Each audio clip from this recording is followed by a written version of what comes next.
안녕하세요, 태호쌤입니다. 자, 오늘은 이제 클램프 링크를 할 겁니다. 페이지는 197페이지고요. 근데 이제 요즘에 날씨가 굉장히 무덥죠. 무더운 날씨에 여러분들 건강 조심하시고요. 그리고 8월 달에 기능사 시험 치시는 분들 준비 잘 하시기 바랍니다. 모델링을 하면서 제가 이제 중간에 캐드 작업하는 것들도 준비를 해서 올려드리도록 하겠습니다. 클램프 링크는 특강 자료실에 제가 여기 나오는 공차에 관련해 가지고 한번 올려놨었어요. 그래서 이제 여기 나오는 각종 공차에 대해서 궁금하신 분들은 특강 자료실에 있는 내용을 참고하시면 될 것 같고요. 그리고 제가 링크를 별도로 하나 걸어놔 드리겠습니다. 그래서 안내 페이지에 있는 링크를 참고하셔서 찾아가시면 될 것 같아요. 자, 클램프 링크 정말 많이 나오는 부품 중에 하나입니다. 우리가 편심 왕복 장치 있잖아요. 편심 왕복 장치에 축과 그리고 슬라이드를 연결하는 장치로 클램프 링크가 나오죠. 자, 거기에 나오는 클램프 링크를 이렇게 볼 수 있는데요. 편심 왕복 장치에 있는 부품 번호 7번이 얘가 링크죠. 자, 요놈입니다. 자, 요게 이제 방금 보여드린 링크죠. 자, 그래서 링크가 생긴 게 이렇게 생겼습니다. 자, 그래서 오늘은 요걸 가지고 모델링을 한번 해볼 거예요. 클램프 링크 실제적으로 이제 작업하기 전에 간단하게 클램프 링크 모델링을 할 때 필요한 부분을 조금 말씀을 드릴게요. 자, 이제 도면 해독인데요. 간단하게 도면 해독을 조금 하고 가겠습니다. 자, 여기서 보는 바와 같이 클램프 링크가 이렇게 정면도로 나눠놨는데, 자, 잘 보시면 이렇게 되죠. 클램프 링크를 이렇게 보시면, 자, 오른쪽과 왼쪽이 대칭입니다. 그죠? 그리고 중간을 기준으로 보시면 위쪽과 아래쪽이 대칭이죠. 그래서 단면하기 좋잖아요. 그래서 우리 전단면도 기억하시나요? 전단면도는 좌우가 대칭이거나 상하가 대칭일 때 절반을 잘라서 그 안에 있는 내부의 모양을 좀 더 쉽게 보여줄 수 있도록 해주는 것이 전단면도죠. 그래서 전체를 다 자른다고 해서 전단면도 혹은 온단면도라고도 얘기를 합니다. 그래서 정면도를 안에 있는 구멍 모양을 이런 식으로 다 보여줘야 되기 때문에 중간을 잘라서 전단면도 형태로 만들어 줬어요. 자, 그리고 또 한 가지 위에 있는 평면도 상을 보면, 자, 여기 평면도는 뭐 위에 요 중간 부분 이 부분을 잘랐죠. 이 부분을 잘라서 위에가 없어지고요. 여기를 단면을 했습니다. 자, 요 구멍의 형상과 이 여기에 있는 R값 있잖아요. 요 R값. 요 R15라는 값은 우리가 평면도가 아니면 표현하기가 굉장히 힘들지 않습니까? 그래서 이제 평면도가 나와야 되는 거예요. 여기 R값, 그리고 여기 있는 R8. 요 두 개의 R값은 평면도가 아니고선 표현이 불가능하죠. 그렇다 보니까 평면도를 이렇게 하나를 만들었는데, 아래 위가 동일하다 보니까 굳이 밑에를 이렇게 그릴 이유가 없다는 거죠. 그래서 생략도 원칙으로 인해서 중심선을 그리고요. 중심선에 대칭기호를 넣었습니다. 자, 이렇게 대칭기호를 넣고 대칭기호의 윗부분을 이렇게 단면을 했네요. 그래서 평면도를 그릴 수뿐이 없어요. 평면도를 그리지 않고서는 이 치수를 나타내기가 굉장히 애매하죠. 그리고 또 한 가지 평면도를 나타냈을 때 장점이 뭐냐면 이런 부분이 없잖아 있어요. 자, 여기에 지금 구멍에 대한 거 20파이 그리고 여기 10파이가 들어가는데요. 이 구멍과 구멍 사이의 이 거리값은 굉장히 중요한 거리값이죠. 링크가 실제적으로 움직이면서 축이 회전하고요. 링크의 윗부분은 슬라이드가 내려오면서 조립이 되기 때문에 이 구멍과 구멍 사이의 거리값은 굉장히 중요하죠. 그래서 여기 있는 27.5라는 치수가 굉장히 중요한 치수가 됩니다. 근데 여기에다가 우리가 이제 정면도만으로도 치수를 넣게 되면, 만약에 정면도에다 이렇게 치수 넣게 되면 이런 식으로 여기 있는 치수선을 잘라야 돼요. 그죠? 그래서 여기 있는 치수선을 이렇게 가로질러서 치수를 넣을 수만이 없잖아요. 밑에도 마찬가지고요. 그러다 보니까 여기가 걸리죠.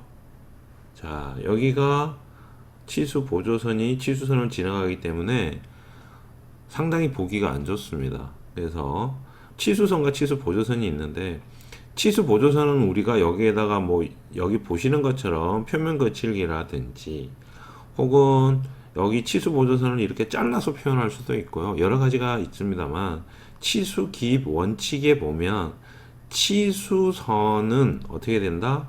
절대로 이 주위로 치수선을 이렇게 횡단해서 가로지르지 마라라고 하는 내용이 있었죠. 기억나시나요? 그래서 치수가 있는 여기 치수선은 여러분들이 도면을 그리실 때 가급적이면 어떤 선이든지 이렇게 횡단하시지 않는 게 가장 좋아요.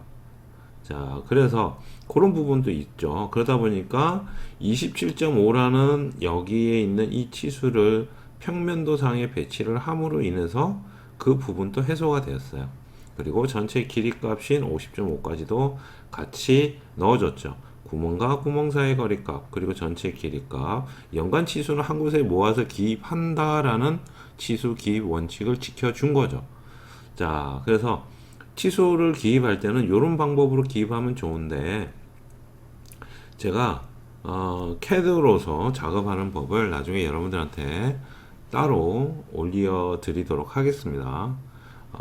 CAD 작업을 실제로 하면서 여러분들한테 주의사항이나 조심해야 될 사항들 같은 것들 나중에 다시 또 알려드리도록 하겠습니다. 그래서 클램프 링크는 한번 CAD 작업을 해야 되겠죠. 자, 중요한 부품이고 자주 나오는 부품이기 때문에 그렇습니다. 일단 클램프 링크는 평면도상을 기준으로 해서 그 모양을 그냥 동일하게 그릴게요. 자, 그 얘기는 이렇게 되겠죠. 자, 도면을 참고를 하시고 제 설명을 보시면 도움이 많이 되실 거예요. 일단 평면도 기준으로 스케치를 들어가겠습니다.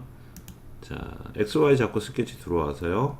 원을 기준점을 축이 지나가는 뒤쪽에 큰 원 20파이를 기준으로 그려 볼게요. 자, 여기에다가 큰 원 하나 그리고요. 앞쪽에 작은 구멍이 있었으니까 또 하나 그리고요. 그리고 여기는 구멍이고요. 그 다음에 테두리 그려야죠. 이런 식으로 테두리를 같이 이렇게 그릴게요. 자, 이렇게 해놓고 선으로 이어줍니다. 그냥 뭐 접선 생각하지 마시고 이렇게 그리십시오. 자, 이렇게 그렸죠.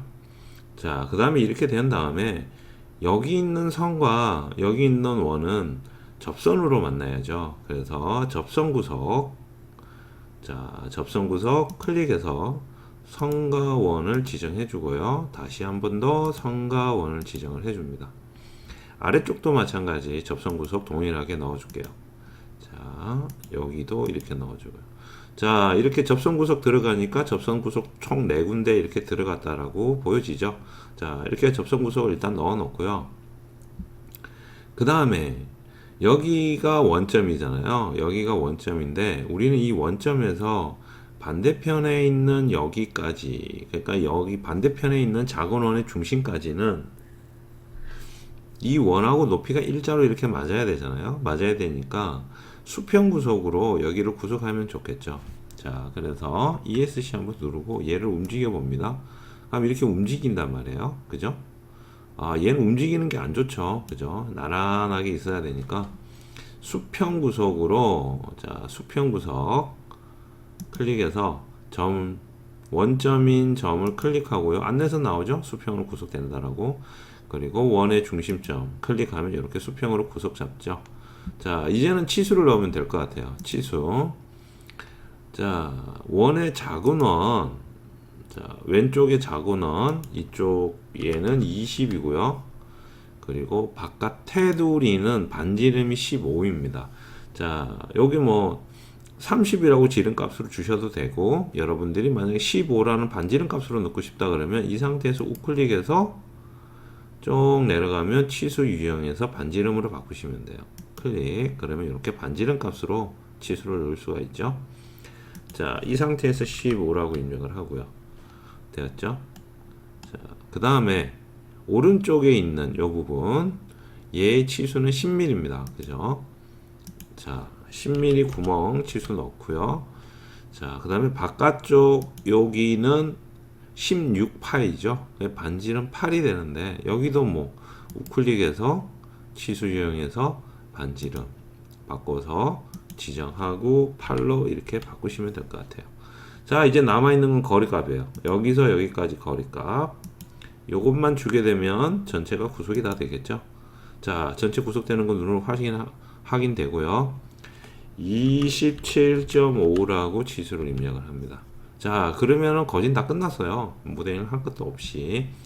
자, 그리고 불필요한 선들 조금 있는데 요거 자를게요. 자르기 위해서 여기 안쪽에 요 모양은 우리가 모델링 만드는 구역으로 잡히면 안 되겠죠. 그래서 여기를 자릅니다. 그리고 반대편에 있는 여기도 자릅니다. 자, 이런 식으로 평면도에서 위에서 봤을 때의 모양으로 스케치를 한 거예요. 즉, 여기 우리 입체도상의 이 부분이 있죠. 이 부분을 위에서 그냥 그대로 본 것으로 스케치를 해서 아래로 돌출을 해서 내릴 거예요. 혹은 근데 아래로 돌출해서 내리는 것보다 가급적이면 얘가 어떻게 되어 있어요? 정면에 있는 단면도를 보면 위아래가 동일하잖아요. 동일하기 때문에 이럴 때는 제가 앞 시간에도 얘기했지만 이런 식으로 좌우가 동일하거나 상하가 동일할 때는 한쪽으로 돌출하는 것보다는 어떻게 해요? 양쪽으로 돌출해서 중간 평면이라는 것을 이용하면 더 좋겠다라고 말씀드린 적 기억나죠? 자, 그래서 스케치는 이렇게 하지만 실질적으로 돌출은 위아래도 할 겁니다.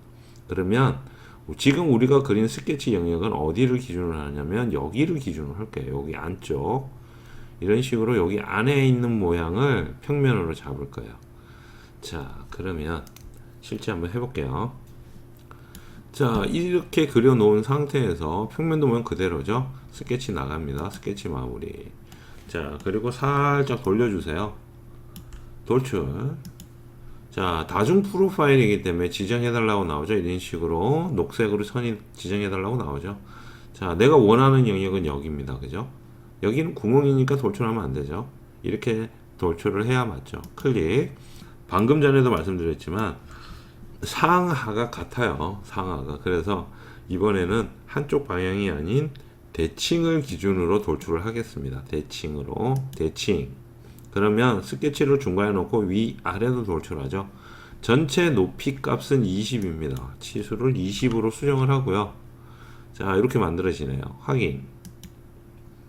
자, 그러면 우리 왼쪽에 돌출이 만들어졌죠. 자, 돌출 하나 생겼고 그 밑에 스케치가 있어요.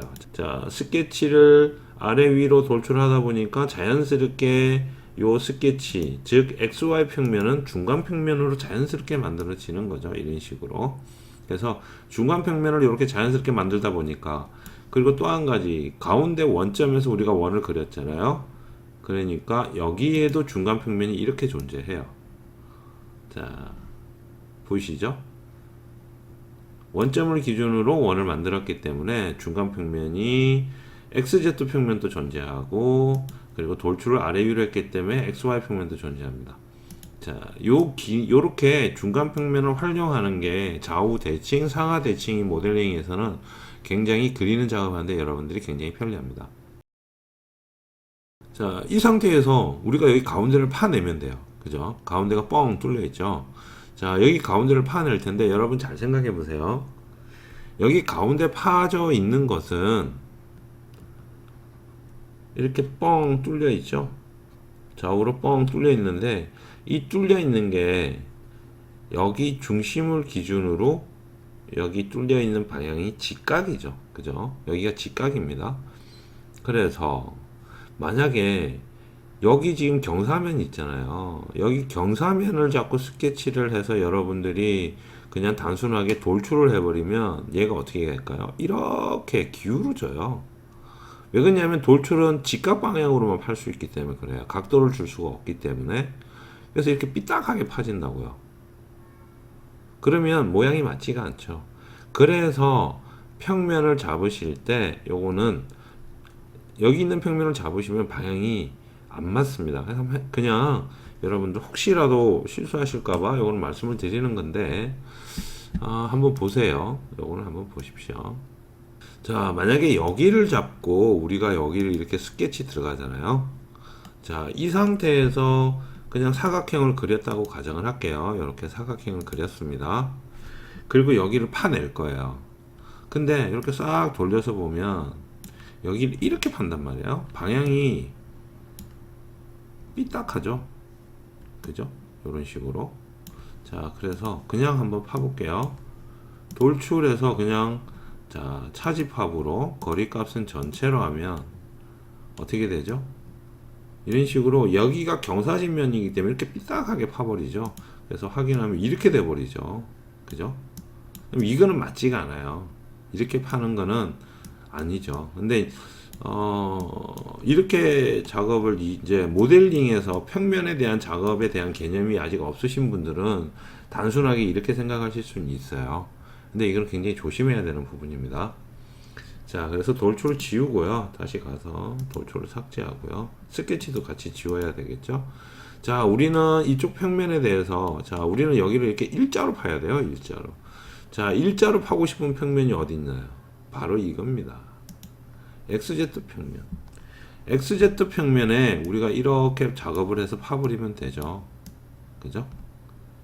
여기다 스케치를 해서 여기와 위와 아래로 동시에 파버리면 되는 거예요. 그래서 XZ 평면에 자꾸 들어가는 거예요. 기울어지지 않은 우리한테 주어진 세 가지 평면을 활용을 하는 거예요. 자, XZ 평면을 클릭을 하게 되면 여기 스케치 아이콘 뜨죠. 스케치 작성 클릭하고요. 자, 이렇게 들어갔습니다. 자, 우리는 지금 현재 보는 데서 만약에 여러분들이 여기서 직사각형 해서 이렇게 스케치를 하면 여기가 보이지가 않죠. 그죠? 그래서 우리 어떻게 한다 그랬나요? F7번을 누르면 실제 스케치할 수 있는 단면을 볼 수 있다라고 말씀을 드렸죠. 지금 현재 스케치하는 건 중간에 있는 평면이잖아요. 그래서 여러분들이 꼭 F7번을 하셔서 중간에 내가 지금 현재 스케치하고 있는 영역을 보시면서 하셔야 돼요. F7번 하지 않으면 이런 식으로 모델링이 가려서 실제적으로 작업하고 있는 영역을 볼 수가 없습니다. 그래서 여러분들이 이런 식으로 중간 평면 잡고 들어와서 스케치를 하고 싶다 하실 때는 꼭 F7번으로 단면을 보는 상태에서 작업을 하시기 바랍니다. 자, 단면 작업 여기서 한번 해볼게요. 자, 여기에다가 치수만 넣어주면 되죠.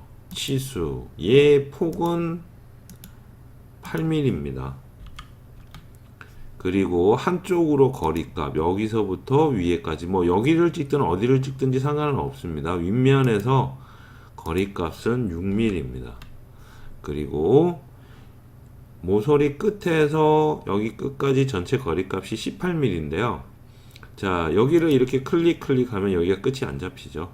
왜 그러냐면 곡면이기 때문에 자, 여기 보시는 바와 같이 얘는 곡면이죠. 이렇게 돌아가는 곡면이란 말이에요. 그래서 이 모서리를 잡을 수가 없어요. 그래서 우리는 형상 투영을 해서 형상 투영 클릭해서 여기 있는 모서리를 우리가 스케치하는 면에 투영을 시켜줘야 되죠. 클릭. 이렇게 하면 이제 형상 투영으로 이렇게 나와지죠. 자, 이 상태에서 이제 치수를 넣을 수 있는 거죠. 여기서 형상 투영한 선까지 요 거리 값은 18mm 이렇게 들어가죠. 자, 그리고 여기 남아있는 요 부분은 사실 필요가 없어요. 그래서 자르기로 여기를 다 잘라 주셔도 상관이 없습니다. 형상 투영한 여기 있는 선은 어떻게 되죠? 자, 형상 투영한 여기 있는 선은 실질적으로 우리가 스케치한 선과 동일한 기능이다 라고 말씀을 드렸죠. 그래서 여기에 우리가 선을 긋지 않아도 이 선이 마치 여기 모델링에서 닫힌 패곡선처럼 인식을 해요. 그래서 굳이 여기 선을 긋지 않아도 상관이 없습니다. 자, 이 상태에서 나갑니다. 스케치 마무리. 자, 되었죠? 자, 근데 우리 스케치 안 보여요. 그죠? 네, 걱정하실 필요 없고요. 이 상태에서 바로 돌출을 하게 되면 이런 식으로 똑바로 스케치가 되어 있다면 자동으로 이렇게 피처 작업에서 프로파일을 잡게 됩니다. 자, 이렇게 되었죠. 우리는 차집합을 할 거죠. 왜? 여기를 파야 되죠. 근데 한쪽으로만 나오네요. 자, 여기서 방향을 똑같이 대칭으로 줍니다. 양쪽을 다 파야 되니까요.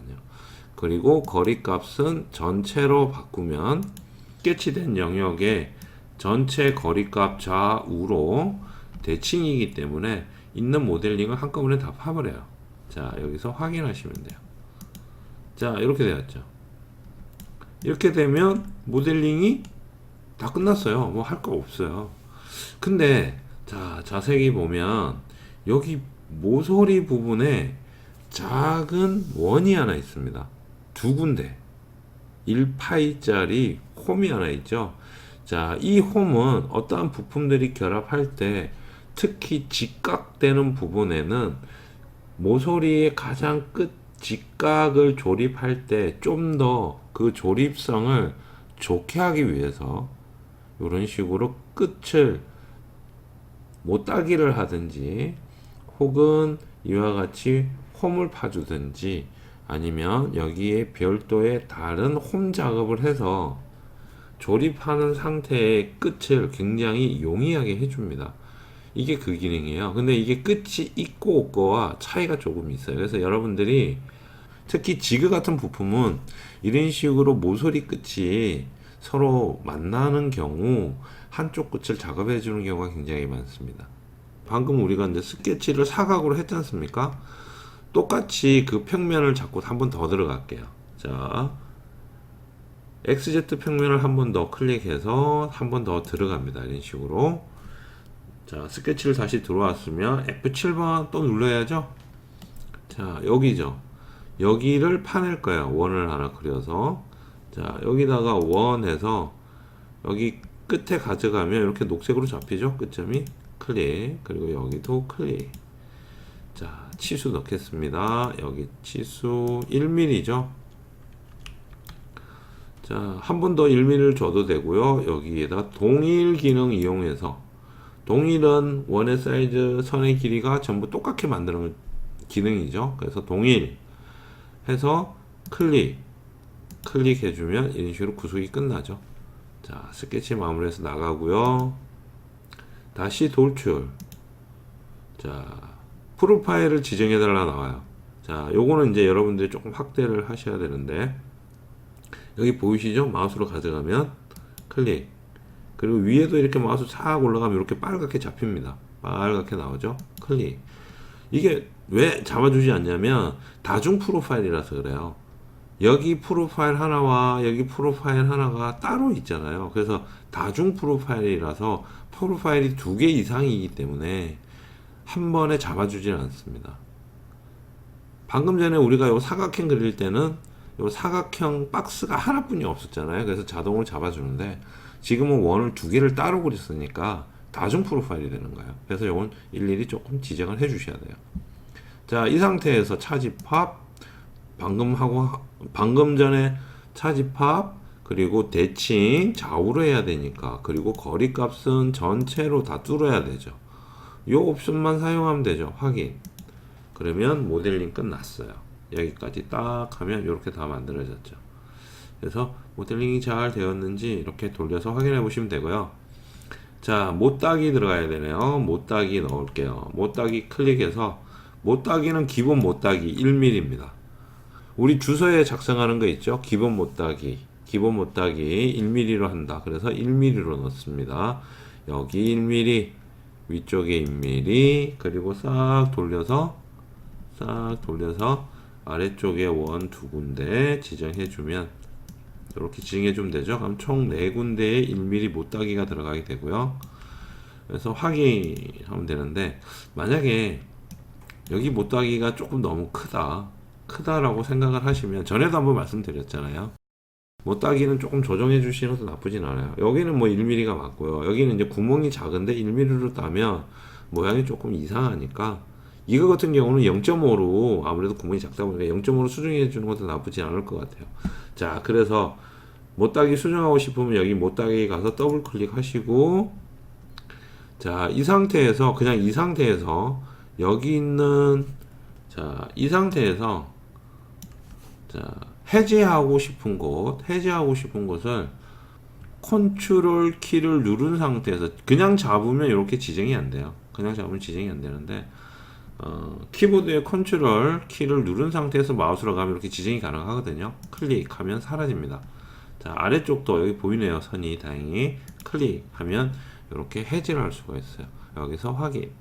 자, 이렇게 되면 지정했던 모서리를 다시 취소할 수도 있어요. 자, 그런데 0.5 못따기 한 번 더 해야 되겠죠? 자, 못따기 가서요. 거리값은 0.5라고 주고요. 못따기 클릭, 그리고 아래쪽 못따기 여기네요. 클릭하면 이런 식으로 못따기 아래 위로 두 군데 만들 수가 있죠. 확인.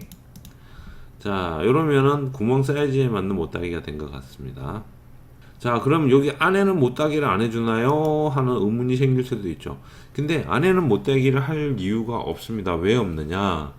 여기에 보면 핀이 꽂혀요. 여기 원통을 나중에 핀이 지나게 되는데, 핀이 꼽히는 쪽, 즉 핀이 처음에 구멍하고 만나는 쪽의 바깥쪽, 여기가 핀이 꼽히는 가장 첫 번째죠. 그래서 핀이 꼽힐 때 핀을 잘 꼽을 수 있도록 구멍과 축이 잘 만날 수 있도록 도움을 주는 게 못따기거든요. 근데 핀을 이쪽 방향에서도 꼽을 수 있고 싹 돌려서 이쪽 방향에서 핀을 꼽을 수도 있잖아요. 그래서 두 군데 위 아래쪽만 해주시면 돼요. 그리고 핀이 꼽힌 상태에서는 끼워 맞춘 공차가 있고 구멍을 일자로 지나가기 때문에 반대편에 여기는 굳이 못따기가 필요가 없습니다. 우리가 사람이 처음에 조립할 때만 요 구멍을 맞추기 위한 도움을 받는 역할로 우리가 못따기를 많이 쓰는 거예요. 구멍의 처음 부분과 끝 부분에만 필요한 부분이지 나머지 부분에는 못따기가 필요 없습니다. 그래서 못따기를 생략을 하는 거고요. 자, 여기 테두리에 대한 못따기는 어떻게 보면 중요할 수가 있죠. 왜 그러냐면요. 특히 요 안쪽에 여기 안쪽 부분, 여기 이제 사각 안쪽 부분은 슬라이드가 여기서 이렇게 들어올 거예요. 슬라이드가 들어오면서 여기 면과 여기 면하고 만나게 돼요. 근데 못따기가 없다 그러면 조립할 때 어때요? 맞추기가 굉장히 어렵습니다. 그래서 못따기를 해놓으면 뭔가 걸리는 느낌으로 자연스럽게 조립이 되는 거죠. 그래서 못따기는 조립을 용이하게 도와주는 역할을 많이 해요. 그래서 안쪽에도 가급적이면 여기다가 모서리를 못따기 해주는 게 좋습니다. 그래서 못따기 0.5로요. 안쪽을 잡고서 클릭, 그리고 아래쪽에도 클릭. 그러면 여기가 호가 있기 때문에 이렇게 선이 쭉 따라가면서 얘가 이렇게 아래 위로 못따기를 만들어줘요. 자, 바깥쪽에도 하고 싶으면 클릭, 그리고 아래쪽에도 클릭. 자, 그래서 확인. 그러면 이런 식으로 못따기 전체가 완성이 되는 겁니다. 그래서 여러분들이 못따기 하실 때는 꼭 모델링을 다 작성하시고 난 다음에 못따기를 하시는 게 굉장히 좋습니다. 자, 되었죠?